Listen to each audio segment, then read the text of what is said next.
क्या राजकुमार रोक देने वाले हैं रविंद्र सिंह भाटी का साथ, क्योंकि गौ तस्करी में अब बड़ा खुलासा हो सकता है। आइए बताते हैं कि पूरी खबर क्या है। बात करते हैं राजस्थान की सियासत में उभरते हुए कैसे तूफान की, जिसने हर किसी को चौंका दिया है।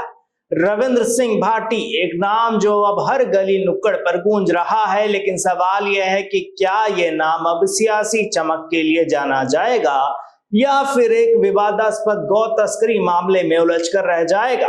और इस कहानी में नया मोड़ ला सकता है राजकुमार रोत का साथ। क्या दोनों युवा मिलकर बदल देंगे राजस्थान की सियासत का रुख, या फिर ये सब सिर्फ एक सियासी ड्रामा है। आइए इस कहानी को खोलते हैं परत दर परत। बीते दिनों राजस्थान के बाड़मेर में एक सनसनीखेज खुलासा हुआ। 50 ट्रकों का काफिला, जिसमें कथित तौर पर गौ तस्करी की जा रही थी, और इस मामले में सबसे चौंकाने वाला नाम सामने आया वो था शिव विधायक जो है रविंद्र सिंह भाटी का। वही भाटी जिन्होंने 26 साल की उम्र में बीजेपी और कांग्रेस जैसे दिग्गजों को धूल चटाई थी, लेकिन अब उनका नाम गौ तस्करी से जुड़कर लग गया है और इस पर कई सारे आरोप भी लगाए जा रहे हैं। ये एक सियासी साजिश है जिसे उनके खिलाफ रचा गया है। लेकिन कहानी यही खत्म नहीं होती।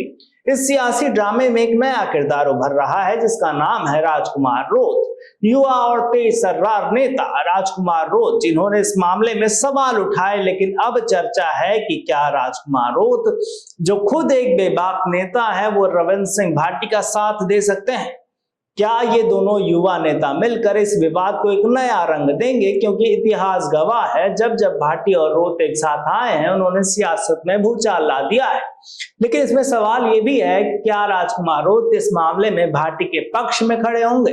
क्या वो एक बयान देकर इस सियासी आग में और घी डालेंगे या फिर इस मामले से दूरी बनाएंगे, क्योंकि अगर रोत भाटी के साथ आते हैं तो ये राजस्थान की सियासत में एक नया गठजोड़ बन सकता है। लेकिन अगर वो भाटी के खिलाफ मोर्चा खोलते हैं तो ये मामला और भी उलझ सकता है। लेकिन अब आते हैं कहानी के सबसे बड़े सवाल पर, कांग्रेस कहां है। जब राजस्थान में इतना बड़ा मामला सामने आया, जब एक निर्दलीय विधायक पर गौ तस्करी जैसे गंभीर आरोप लगे, तब कांग्रेस के दिग्गज नेता अशोक गहलोत, गोविंद सिंह डोटासरा और टीकाराम जूली कहां गायब हो। ये लोग दिल्ली में धरने दे रहे हैं, जयपुर में धरने दे रहे हैं, मीटिंग कर रहे हैं, लेकिन अपने ही राज्य में इतने बड़े मुद्दे पर इनकी जबान पर ताला क्यों लग गया। क्या कांग्रेस को लगता है कि ये मामला उनके लिए कोई मायने नहीं रखता, या फिर वो जानबूझकर इसको आग से दूर रहना चाहते हैं। सोचिए, एक तरफ रविंद्र सिंह भाटी जैसे युवा नेता जो अपनी बेबाकी और जनता के बीच लोकप्रियता के लिए जाने जाते हैं, वो इस विवाद में फंसते नजर आ रहे हैं। दूसरी तरफ राजकुमार रोत जैसे नेता जो हमेशा सियासी मुद्दों पर बेबाकी से बोलते हैं, वो इस मामले में क्या रुख अपनाएंगे, ये देखने वाली बात होगी। लेकिन कांग्रेस वो बस अपने चेंबर में बैठकर मीटिंग करने और दिल्ली में ड्रामे करने में मशगूल है। क्या ये वही कांग्रेस है जो राजस्थान की सत्ता का दावेदार बनना चाहती है, या फिर सिर्फ नाम की विपक्षी पार्टी बनकर रह गई है।